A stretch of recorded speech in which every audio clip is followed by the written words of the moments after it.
இந்த அழகான காலை நேரம் தூங்கி எந்திரிச்சாச்சு நல்லபடியாக.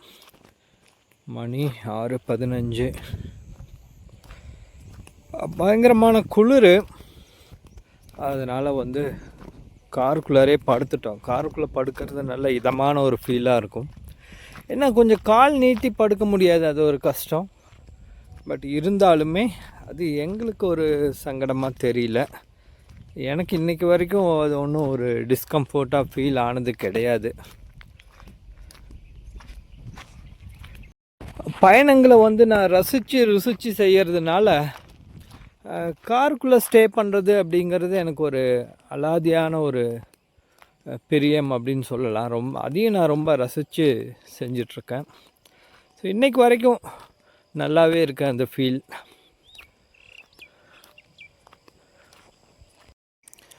மார்னிங் வியூ இந்த அளவுக்கு இருக்குது. இந்த கடம்பூர் காடுகளில் நம்மளுடைய செப்டம்பர் பயணம்னு வச்சுக்கலாமே. நம்ம செப்டம்பர் பயணத்துடைய 2வது நாள் அப்படின்னு சொல்லலாம். இன்றைக்கி நேற்று முதல் நாள், இன்றைக்கி 2வது நாள். இன்னும் எத்தனை நாள் இங்கே இருக்க போகிறோம் அப்படின்னு தெரில. பக்கத்தில் குன்றி அப்படின்னு ஒரு மலை கிராமம் இருக்குது. அது ஒரு 20 கிலோமீட்டர் இங்கேருந்து போகணும். காடுகள் தான் எல்லாம். தென் கரளையம், நகலூர் அது மாதிரிலாம் இருக்குது. சுஜில் கரை அப்படின்னு சொல்லுவாங்க, அது ஒரு கிராமம். பார்க்கலாம் இதெல்லாம் நம்ம பயணம் செய்ய முடியும் அப்படிங்கிறத பார்க்கலாம். இன்னும் கொஞ்ச நேரத்தில் இந்த கிராம மக்கள் எல்லாம் அப்படியே காட்டு வேலைக்கு அப்படி கிளம்பிடுவாங்க. ஒரு 7-7:30 மணி வரைக்கும் இருப்பாங்க ஊருக்குள்ளார. அதுக்கப்புறம் எல்லாம் அப்படியே காடுகள் பார்த்து போயிடுவாங்க. ஏன்னா அவங்களுடைய வாழ்வாதாரம் அப்படிங்கிறது இந்த காட்டு வாழ்க்கை மட்டும்தான் நம்பி இருக்குது. அதில் கிடைக்கக்கூடிய சின்ன சின்ன வேலைகள் அதை நம்பி தான் இருக்குது. ஏன்னா இங்கே இருக்கக்கூடிய கிராம மக்கள் அப்படிங்கிறவங்க பெரிய லேண்ட்லார்ட்ஸ் அப்படின்லாம் யாரையும் சொல்ல முடியாது. ஒரு சிலருக்கு ஏதோ சின்ன சின்ன லேண்ட் இருக்கலாம். பாருங்கள், இந்த மாதிரி விவசாய நிலம் கொஞ்சம் இருக்கலாம். இருக்கிறவங்க ஏதோ செய்வாங்க. அதுலேயே அதை பெருசாக ஒன்றும் விவசாய நிலத்துலேயும் பெருசாக ஒன்றும் விளையிற மாதிரியும் சொல்ல முடியாது. இது ஏதோ வயிற்ற கழுவுற அளவுக்கு ஏதாவது வரலாம். அதில் ஏகப்பட்ட சேலஞ்சஸ் தான் இருக்குது. நிறைய பேர் பார்த்தா இதுக்கெல்லாம் திருப்பூரில் ஏதோ ஒரு பனியன் கம்பெனி போய் கூட பொழைச்சிக்கலாங்க. இதுக்கு முன்னாடிலாம் நான் செஞ்சது தான், ஒரு சூழ்நிலைக்காக இங்கே வந்திருக்கேன், ரிட்டன் குடும்பத்தை பார்க்கணும் அப்படின்னு சொல்லி இங்கே வந்துட்டேன் அப்படிங்கிற மாதிரி சொல்கிறாங்க.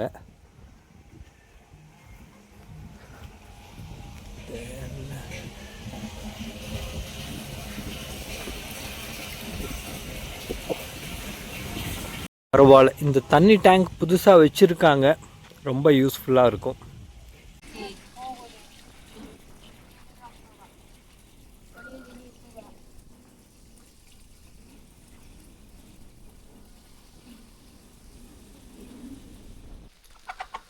தென் பார்த்தீங்க அப்படின்னா நம்ம காருக்குள்ளேயே தூங்கியாச்சு. இங்கே ஒருத்தர், தென் இங்கே ஒருத்தர். பாருங்கள், இந்த இடத்துல அப்படியே சப்போர்ட் பண்ணி அந்த பக்கம் தலை வச்சுக்கணும், இந்த பக்கம் கால் வச்சுட்டு இதுலேயே ஒருத்தர் தூங்கி எழுந்திரிச்சாச்சு. 2 பேர் காருக்குள்ளாரே தூங்கி எழுந்திரிச்சிட்டோம். ஓகே, நல்ல அனுபவம்.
யானைங்கெல்லாம் நைட் வாக்கிங் முடிச்சுட்டு ரெஸ்ட் எடுத்துட்டு இருக்குமா என்ன பண்ணிட்டு இருக்கும் தெரியல. ஒவ்வொன்றும் சுத்தம் ஏதோ ஒரு பக்கம். ஆமாம் ஆமாம், இந்த டயத்தில் தான் பார்த்தோம். ஒரு ஆள் சொல்லவே இல்லை, அவன் பாட்டுக்கு பைக் திருப்பிட்டு போயிட்டு ஜாலியாக காமிக்கலாம். இது ஆள் நடமாட்டம் கொஞ்சம் இருக்கிற இடங்கிறதுனால இந்த டைம் ஆனால் ஓடிடும் போல இருக்கு. சைடில் அங்கங்கே போய் ஒதுங்கிடும். ஏன்னா இங்கே இந்த ஸ்கூல் அது இது அப்புறம் காலையில் வேலைக்கு போகிறவங்களாம் நிறையா இங்கே நடமாடுவாங்களாட்டு இருக்குது. இருக்கும் பக்கத்தில் எல்லாம் அங்கங்கே. ஆமாம் ஆமாம், வண்டி சவுண்டு அது இதுன்னு வரனால அதுக்கு ரெகுலராக தெரியும் இந்த டைம். ஆனால் இங்கே ஆமாம் சுற்றிட்டு இருக்கு, அது ஓடிடும். சைடில் இருக்கும் அங்கங்கே. நைட்டெல்லாம் எத்தனை சுற்றி இருக்குமோ யாருக்கு தெரியும். அந்த டிராக்டரு இந்த இதெல்லாம் போச்சு, மஹிந்திரா பிக்கப் வண்டியெல்லாம் போச்சு. அதுலெல்லாம் போனால் செம்ம த்ரில்லிங்காக இருக்கும். என்ன அவங்களோட போனால் ஒரு தைரியம், உள்ளே உட்காந்துட்டு அவங்கள ஓட்ட சொல்லி நம்ம சைடில் உட்காந்துட்டு போனால் தைரியமாக போகலாம். போன வருஷம் நம்ம பொங்கலப்போ டிஃபன் வாங்கிட்டு வரையில சுற்றிட்டு. ஆமாம், சைட்லேயே நின்றுருந்துச்சு. இன்னொரு 2 நிமிஷம் விட்டுருந்தா நடு ரோட்டு கூட வந்திருக்கும், யாருக்கு தெரியும். வந்திருந்தா என்ன பண்ணியிருப்போன்னு தெரியல. அது திருப்பறக்கும் கூட அந்த இடம் வசதியாக இல்லை, சின்ன ரோடு. ஐயோ யோசிச்சு பார்த்தா பயங்கரமாக இருக்குது. ஏதோ சைடில் நின்றுருந்தங்காட்டிக்கு சமாளிச்சிட்டோம். அது அப்பா அந்த சேரு இது அந்த இது விளம்பரம் எடுத்துட்டு வரேன்னு போச்சு பாரு. ஆமாம், அந்த டைம் அப்படிதான். அந்த டயத்துல நீ பாவம் தனியா போயிட்டு, நான் வேற தனியாக போகிறதே ஒரு த்ரில்லிங்காக தான் இருந்தது. அப்புறம் எம்டி வண்டிங்கிறதுனால கொஞ்சம் எல்லாம் மண் ரோடு தான், போட்டு தூக்கி அடித்தாலும் பரவாயில்லன்னு சல்லுன்னு அழுத்திக்கிட்டேன். ஒரே ஓட்டம். ரிட்டன் வரும்போது அப்படி தான், ஹெட்லைட் வெளிச்சம் மட்டும்தான், வேறு எந்த வெளிச்சமும் இல்லை சைடில் அதில் இதில் எல்லாம். வரும்போது பயங்கர இருட்டாயிடுச்சு, போகும்போதே இருட்டு தான். ஆமாம், ஐயோ பயங்கர டைம் ஆயிடுச்சு. வேலையே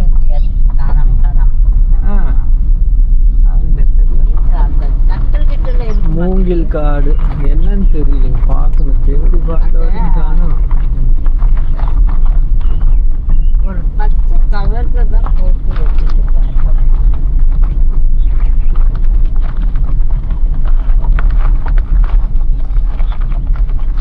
மூங்கில் காடு யானைங்களுக்கும் ஃபேவரெட்டு, பாம்புக்கும் ஃபேவரெட் மூங்கில். ஆமாம், அந்த மூங்கில் குழாய் மாதிரி எல்லாம் இருக்குது பாருங்க, அதுல எல்லாம் போய் பதுங்கிடும். அதனால மூங்கில் காடு இருக்கிற இடத்துல எல்லாம் அதிகமா சுத்தவே கூடாது. அங்கெல்லாம் போய் ரெஸ்ட் எடுக்கவே கூடாது.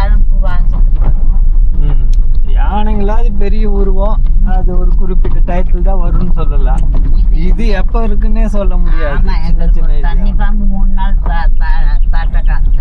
ரெஸ்ட் எடுக்கிற மாதிரி இருந்துச்சுன்னா அந்த மூங்கில் ஒண்ணுமே இல்லைன்னு சொல்லி போய் சொல்லுது. அப்பா நீ என்ன அங்கேயே பார்க்கல, ஒன்றும் இல்லை. ஆனால் வெளியே பட்டு பயந்துட்டு வந்து உள்ள கட்டில வந்துச்சு. அன்னைக்கு எனக்கு அப்படி அதிகப்பட்டமாக தூக்கம் வந்துச்சு. நீங்கள் பேசினது எல்லாம் பண்ணதில் எனக்கு அதே கேட்டு. காட்டுல எல்லாம் தூங்கும் போதெல்லாம் மூங்கில் காட்டு பக்கத்துல எல்லாம் தூங்கக்கூடாது.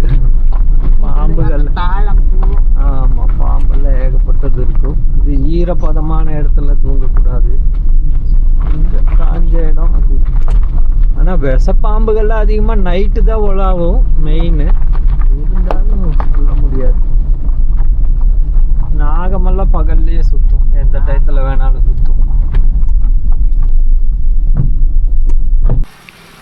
ரைட் நவ் மணி 8 ஆச்சுங்க. Welcome back to Karalaiyam. இது நேற்று வந்திருந்தோம் இல்லையா, நேற்று கொஞ்சம் நேரம் இங்கே ஸ்பெண்ட் பண்ணியிருந்தோம் கரளையம் அப்படின்னு சொல்லிட்டு. இந்த ஏரியாவில் சொல்ல வேண்டிய ஒரு விஷயம் என்ன அப்படின்னா, ஏகப்பட்ட கடைங்க இருக்குங்க. சின்ன சின்ன கிராமங்கள் தான் சுற்றியும் இருக்குது. இது ஒரு ஜங்ஷன் ஏரியா மாதிரி வச்சுக்கலாமே, இது ஒரு ஜங்ஷன் பாயிண்ட் சொல்லலாம். ஸோ இங்கே எல்லாமே இந்த சென்டர் அது இது, ஒரு சின்ன ஸ்கூலு, கம்ப்யூட்டர் சென்டர் இப்படிலாம் இருக்குது. ஏடிஎம் கூட இங்கே இருக்குது. இங்கே என்ன அப்படின்னா, வீடுங்களுக்கு கடை வச்சுருக்காங்க பாருங்கள். ரைட் சைடில் இந்த லெஃப்ட் சைடு ஷெட்டு போட்டிருக்கு, இதுவும் கடை தான். இந்த ஷீட் போட்டிருக்காங்க இல்லையா. ஸோ இப்படி இருந்தால் யாருக்கு தான் பிஸ்னஸ் ஓடும் அப்படின்னு தெரியல. சரி, அது நம்ம ரொம்ப அதை பற்றி சொல்ல வேண்டாம். தென் ஒன்றும் இல்லை, அதான் கொஞ்சம் அட்ஜஸ்ட் பண்ணி அந்த ஏரியாவுக்கு எந்த பிஸ்னஸ் மேட்ச் ஆகும், யார் வைக்கலாம். போஸ்ட் பாக்ஸ் இருக்குங்க. வா சூப்பர் சூப்பர், ஆச்சரியமாக இருக்குது. இன்னும் எத்தனை காலத்துக்கு இந்த போஸ்ட் பாக்ஸ்லாம் இருக்குன்னு தெரியல. ஓகே, இங்கே ஒரு ஃபார்மசி ஒன்று இருக்குது. பட்டு மேஜரான மெடிசன்ஸ் எல்லாம் கிடைக்காது. மேபி சொல்லி வச்சா கிடைக்கும். லாஸ்ட் டைம் நாங்கள் கேட்டோம், கிடைக்கல. பழைய காலத்து வீடுகள். இங்கே ஒரு ஹோட்டல் ஒன்று இருக்குது, ஃப்ரெண்ட்ஸ் மெஸ் அப்படின்ட்டு, போய் பார்க்கலாம். ஓஹோ, கடை பூட்டி இருக்குது. ஓகே, என்ன காலையிலே டிஸப்பாயிண்ட்டாக இருக்குது. ஹோட்டலை நம்பி தான் நம்ம லைஃப் ஓடிட்டுருக்கு காட்டுக்குள்ளார. என்ன பண்ண போகிறோம் தெரியலையே. சரி பார்க்கலாம். பஜ்ஜி போண்டா டீ காஃபி எல்லாம் போட்டிருக்காங்க வேறு கடைங்களில். தென் என்ன அப்படின்னா, இங்கே இந்த ஹோட்டல் ஃப்ரெண்ட்ஸ் மெஸ்ன்னு சொன்னோம் இல்லையா, அங்கே நல்லாயிருக்கும். குவாலிட்டி நல்லா, சாப்பிட்ற டேஸ்டியாக நல்லாயிருக்கும். பழைய காலத்து வீடுங்க பாருங்கள், அருமை அருமை.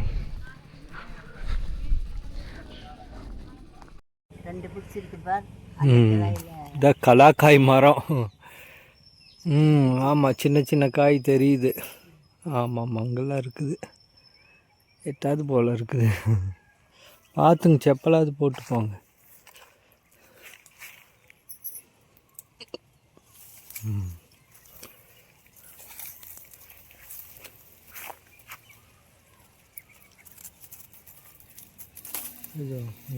கருப்பு கலர் ஆகும். இது ஒரு நாள் பால். இப்போ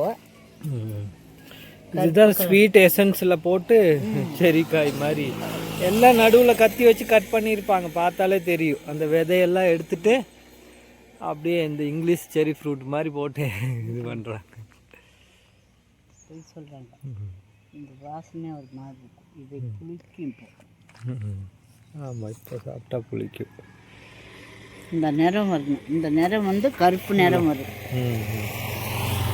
அவங்க வந்து இந்த பேக்கரியில் போடுறது வந்து இந்த சைஸில் எடுத்துடுறாங்க. அது ஸ்வீட் தண்ணியில் ஊற வச்சு நறுன்னு. ஆமாம், நறுன்னு இருக்கும். பழம் மாதிரி ஆகாது நிறையா. இது வந்து பழம் ஆகும்.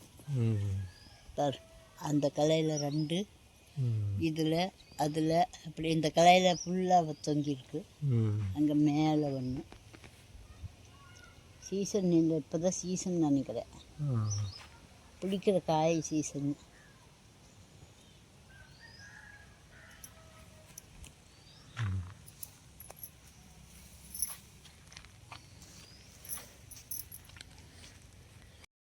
இப்போல்லாம் பேக்கரியில் விற்கிறாங்க. பேக்கெட் போட்டு 20 ரூபா 15 ரூபா கலராக போட்டு.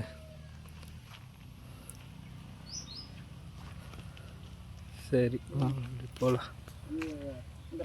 பிசுன்னு ஓட்டுற மாதிரி டைப் கம் மாதிரி. இந்த பழம் எப்படி இருக்கு?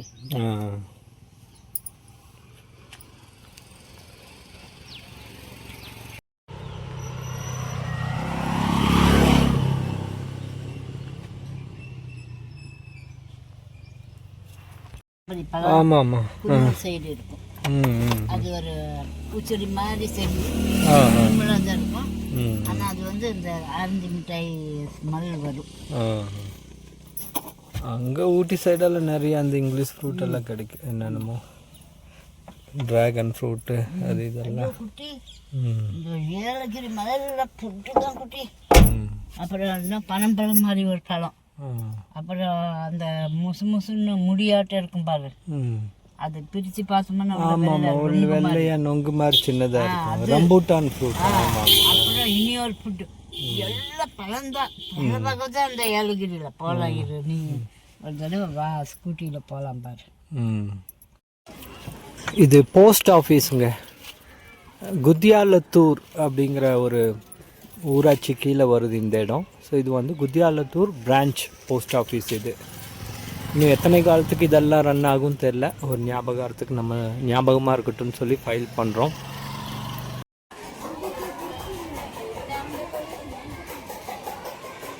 ஊராட்சி ஒன்றிய நடுநிலைப் பள்ளி, இருட்டிப்பாளையம், சத்தியமங்கலம் ஒன்றியம், ஈரோடு மாவட்டம்.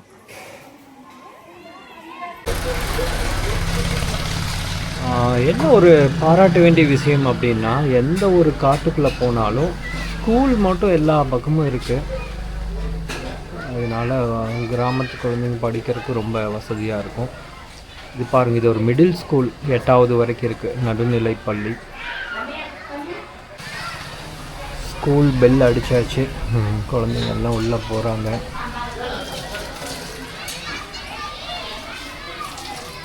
அந்த பழைய காலத்து பாய்லர்லாம் வச்ச மாதிரியான ஒரு டீ கடை இது. பாருங்கள், இப்போ ஒரு பஸ் வருது, கேர்மாலம் செக் போஸ்ட் அப்படின்ட்டு. இது வந்து தமிழ்நாடு கர்நாடகா பார்டர் வரைக்கும் போகிற பஸ் இது. டைமிங்கில் இந்த மாதிரி நமக்கு தெரியலைங்க, நம்ம வந்து ப்ரைவேட் வெஹிக்கிளில் வந்துட்டோம். ஸோ மேபி இன்ஃபர்மேஷன் கிடைச்சா நான் ஷேர் பண்ணுறேன், சரிங்களா?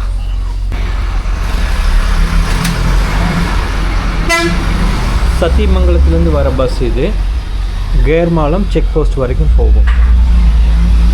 Stop recording.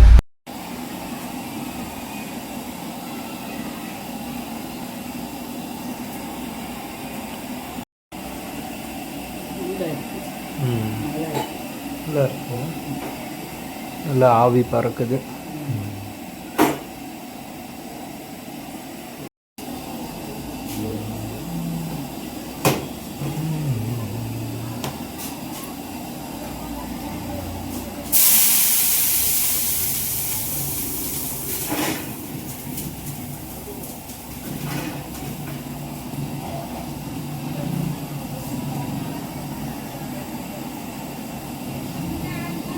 எல்லா பக்கம் கேஸ் ஸ்டவ் தான், அப்போ தான் சமாளிக்க முடியும். இந்த காலத்துலலாம் விறகு எடுத்து வச்சு, அதெல்லாம் வந்து கிராமத்தில் ஏதோ சின்னதாக ஒரு வீட்டில் இருந்து நம்ம செய்கிறோன்னா ஓகே. பட் ஹோட்டல் மாதிரியான இடங்களுக்கெல்லாம் இந்த மாதிரி கேஸ் ஸ்டவ் இருந்தால் தான் கரெக்டு மேட்ச் ஆகும்.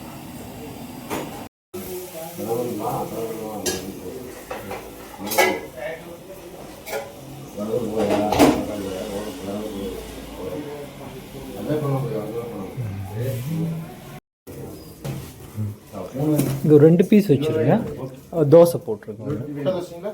இல்லை, normal regular normal dosa, normal. ஆவி பறக்குது, சூப்பர் சூப்பர். ஓகே,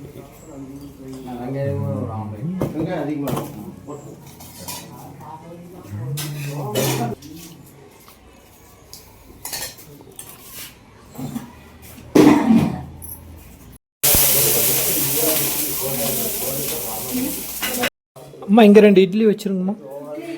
இட்லி இல்லை சார், தோசை போட்டிருக்காரு.